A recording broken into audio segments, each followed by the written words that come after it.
Hey y'all, hey y'all, hey.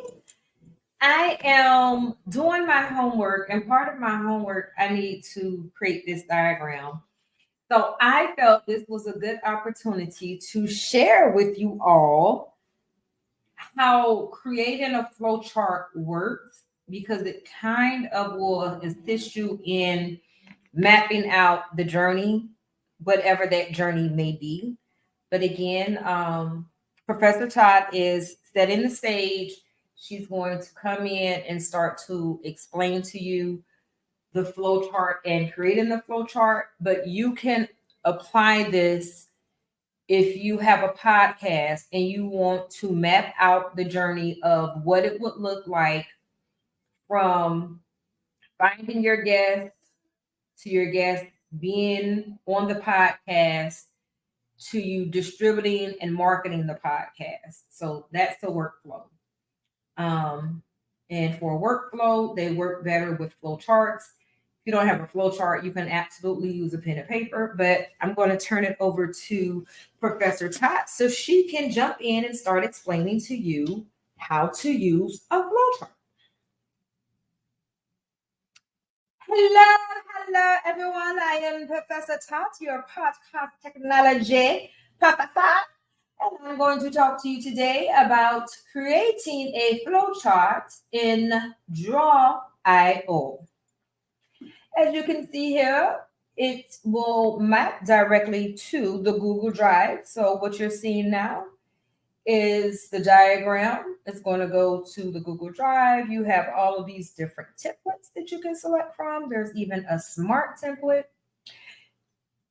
And because Professor Tots, it's so AI forward and just intrigued, I want to see what this will do. So I want to create a flow chart and I'm going to make it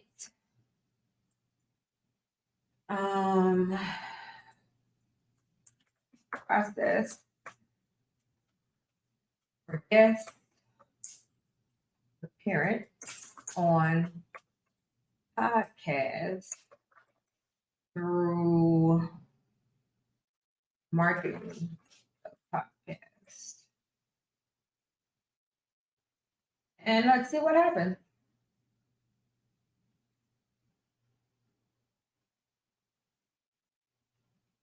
Okay. It generated. And now here it says from template URL or create. So let's do create, use root folder. I can pick the folder. This is tutorials. I'm going to put it in here. It's inserting it into the folder. And now this is showing me the flow chart. So I'm going to, well, there, I grabbed the wrong thing. I grabbed the wrong thing. I guess I have to do it this way. So you can move up and down, side to side, left to right at the bottom, or you can go up and down here. So I just want to kind of center this so you can see it. So here, and this is my first time using it. Remember, Professor Todd is your podcast technology professor, but you're seeing in real time what it's like to jump into some of these programs and platforms and use it for the very first time. So what we're testing is it user friendly or is it not? And seeing that I am very technology forward, I capture this stuff fairly easily. So it might be harder to other people, but it's easy to me. And I'm just sharing my experience. You have to experience it for yourself to make your own decision. So this is the flow chart that AI created for me. So I didn't even really have to think too much about what to do because I was able to type in what I wanted. So let's see what it says. It says guest, contact, podcast host with idea, submit request with topic and bio. And then from there, review guest requests. And this is what the podcast will do. So this is the guest. This is the marketing. This is the podcast. This is the coordinate guest experience. So the guest will contact the podcast host with an idea, which would mean someone saying, hey, I want to come onto your platform to talk about my product or my service. So they'll submit the request, topic, and bio. So that would mean they're giving me the bio, they're giving me the topic and the key points they want to talk about. So I then have to go and review this information, which is the next step. Here's the arrow.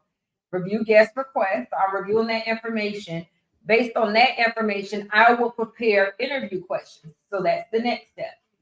Once this step is taken care of, I schedule recording with selected guests. So this is the guest. That's their responsibility. This is the podcast. This is my responsibility. So that would mean for the marketing, I have to promote the podcast on social media. I have to reach out to potential guests. And then I have to provide guests with marketing materials. So this is if the guest is requesting to be on my podcast. This is if I'm requesting the guest to be on the podcast. So if this part comes in, then I have to review the guest request. And then I have to provide the guest with marketing materials. And from that, I schedule recording with selected guests. So this would mean I have taken information that the guest gave me in their request, which is their request and their bio. I'm creating marketing materials from that to give to the guest that the guest would use to promote the podcast that they're going to be on. But according to this, it seems that the recording hasn't happened yet. So all of this would take creativity. And because I'm a content creator, I would be able to tie the content that I'm creating to promote the podcast into here to help pull and draw an audience to be present for the podcast recording. Then once that recording is complete or scheduled, then I will coordinate the guest experience. And that's where it stopped at. So now I can actually go in and add to this workflow because it only took me through coordinating the guest experience or appearance. So what's after that? So what I would do is go over here, and these are all of your shapes that you can use. You can even enter text. You can enter people. You can enter people. Let's enter some people. We're going to enter 2, right? I enter 2 people. So this would be the interview because I'm coordinating the guest experience. I want to take and put a rounded rectangle around that. Oh, wait.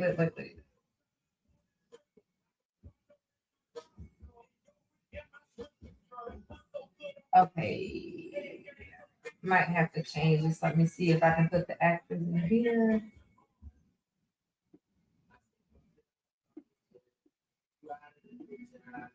And I want to bring it forward. It's not letting me bring it forward. Let me see if I do this. Okay, there it is.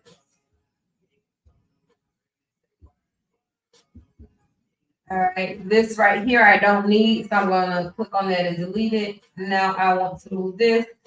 But if I try to move that, all of that's, I don't want to connect these. I just want to connect these. So I'm going to click on this, hold my control button down to click on all of these at the same time. Left click and lock. So now they're all locked together. I only know how to do this because it's general when I'm doing things in Adobe that I have to lock them together. Like once I create stuff, I have to lock them together because if they're not locked together, they won't all move at the same time. So now I assumed, and I was correct, that locking these here should make it where I can pull or move. Okay, it's locked, so I can't even move it. So let me unlock it. Let me unlock it and move this here.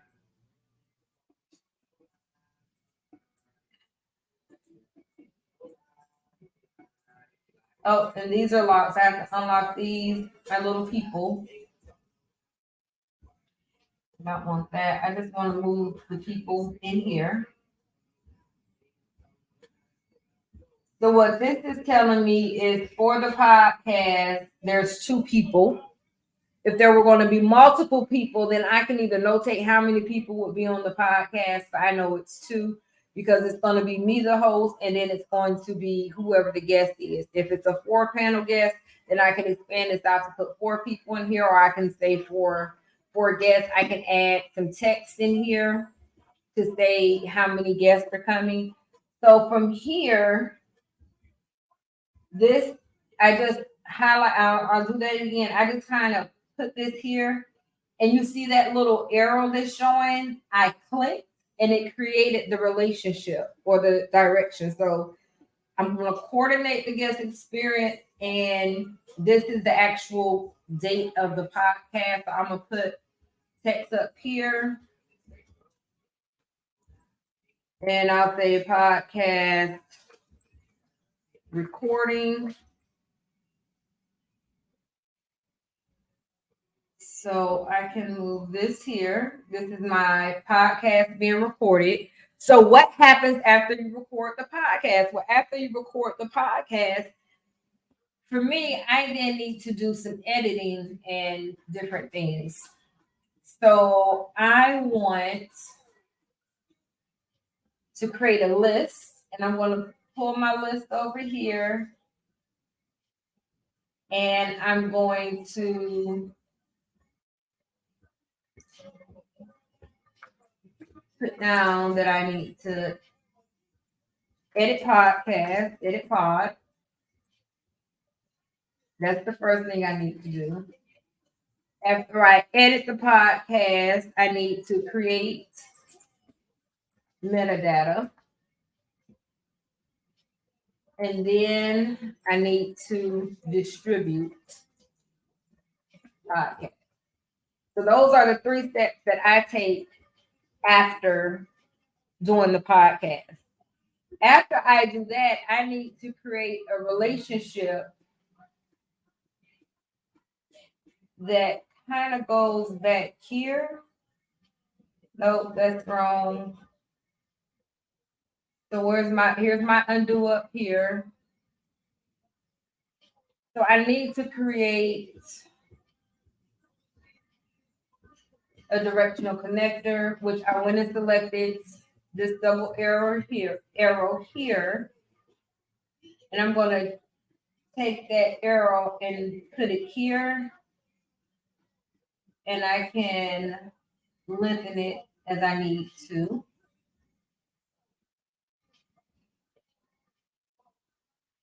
Okay, so from there, I don't think that's really clear. Let me delete this. So from there, let's go ahead and what's the vertical container? Okay, I like the vertical containers. I'm going to look for my little arrow again. I don't have an arrow right here that showed up. I can't use the vertical container. Can I use the triangle?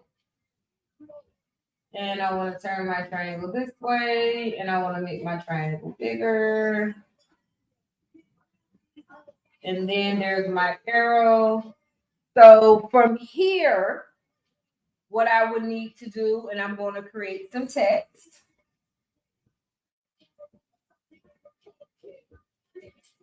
And I'm going to say provide shorts, reels, link to guests to add to their social media platform. So this right here will provide what the guests need to market on their side. It provides me with what I need on my side. And then this step right here should come back to this step. So I'm highlighting and I'm going to click an arrow that goes this way. And I'm going to expand my arrow out. I'm going to bring this down and out. And then I'm going to keep expanding. So now this closes out the journey. So I'm going to add the text.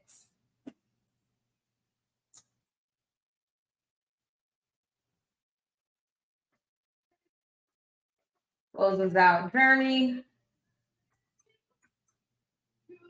And the only thing that I would do on my side is I would run analytics for my podcast.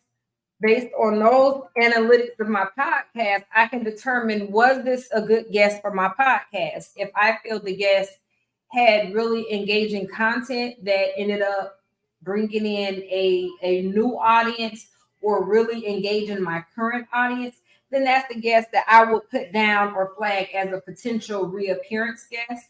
If I have someone on as a guest and say there's just no movement on the needle when I'm looking at the analytics, the information either is going down or is stagnant, that means, okay, it was an experience, but it wasn't the best experience for the audience that I'm developing.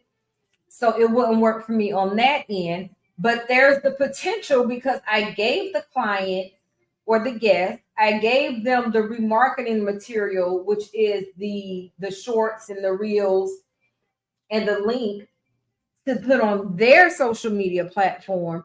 Their social media platform or website or whatever might have extreme interest. So that then starts pulling that over to the original video, which would be on my platform. So this is just a little look at what it would look like not running, but preparing a flow chart. And if I want to come in and tweak this anywhere out, I could. But notice everything starts here and it all starts in one of two directions. It either starts out with the guest reaching out saying, hey, I want to be on your podcast, which means they want to use my platform, or it's me reaching out to potential guests and then following this same process where I'm reviewing the guest request first. I'm giving the marketing materials because that's part of this journey as well.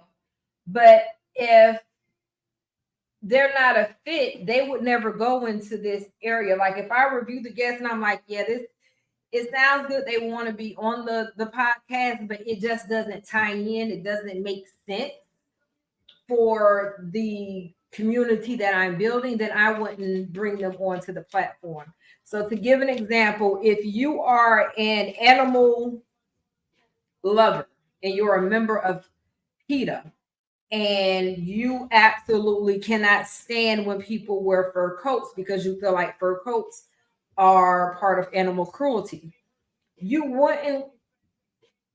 like, if that's your platform and that's what you promote, you wouldn't bring on someone that they have a love of fur coats because it doesn't make sense for the platform unless you're looking for controversy. And unfortunately, in America, controversy is what sells. So just to go over some of these tools, there's a scratch pad on here. And I guess if you want to make notes, you have miscellaneous, which is, wow, even more stuff that you can put in here. You have advanced, there's basic, and these are just more shapes. This is all your different types of arrows. You have your flow chart. You have entity relation, UML, which I'm not sure what UML is. So this is probably something that's above my mindset level. There's more shapes in here if I wanted to add stuff in. Up here, I can make this bigger. I can make it smaller. I can make it fit into the window. I can make it page width. I can make it 2 pages. I can make it fit to the window, or I can just keep it at 100%, or I can make it 75% for everything to show. Right here, you can zoom in, you can zoom out. This is your undo, this is your redo, this is to trash it, this is to bring stuff to the front, this is to bring stuff to the back. This is your color, this is your text or your line color, this is your shadow, this is your connection. So if I wanted to add a connection, it gives me the option of what to use, because that means it's a drop down. Same right here, these are your relations. If I want to add a rectangle, ellipse, a rhombus, a line, a note, a text, a link, all of that's in here. If I want to add a title or a container, it's in here. And then over here, you have diagram and you have style. So if I want to put some color to it, I can do that. I actually like the color of this right here. I like that color. If you want to save it, you can go down over here and you can save. You can make a copy. You can export it. Look, you can even export as an SVG if you use Cricut. Cricut files are SVG files. What else do they have? You can go over here and edit. You can different ways to view it. Arrange if you want to insert things, layout, so extras and help. And I see it over here under layout. I saw org chart. So you can go on and do that. So I think this is a really neat tool. I have not seen if there's, I didn't see anywhere where it said you had to purchase. I don't know if this is something that you have to purchase or not, but I think this is pretty dope. I haven't saved it, so I'm going to save it now. It's not titled. I'm trying to see where do I put the title at, because I saved it. Here it is right here. So I'm going to call this podcast guest flowchart. And you can save it in different ways. And I'm going to keep it here. So we renamed it, and now you see it's updated here. Synchronize, I'm not sure what that is. You can open it from the Google Drive from one box and all of this different stuff. You even have a publish, not sure where you would publish it to. It shows the revision history. So if you went to make a change, you can take a look at that. And I love the fact that these are more color coded to kind of help see what's going on. So I hope you guys like this tutorial, and let me know in the comments if you think this is something that you want to try out to play around with creating workflows and flowcharts. And be sure to subscribe, hit the bell to get notified when we post a live or engaging content. Be sure to like to let us know that you're getting value out of the content that we are posting. And as always, please share the knowledge so YouTube can push this over to the right people. We thank you so much for your engagement. We took a look at our analytics today, and the page is growing. The community is growing. So if we can just keep up the momentum and increase it, we know that we will be going places this time next year. We shall not be where we are today. Thank you for joining this episode of Eat the Cake, Drink the Wine, and Fuck Them People podcast, where our guest host was Professor TOT, your podcast technology professor, showing you how to create a flowchart in draw.io. And be sure to subscribe on Buzzsprout to our podcast. We have 2 different podcasts going on out there on Buzzsprout. So you guys be sure to join and engage in the content.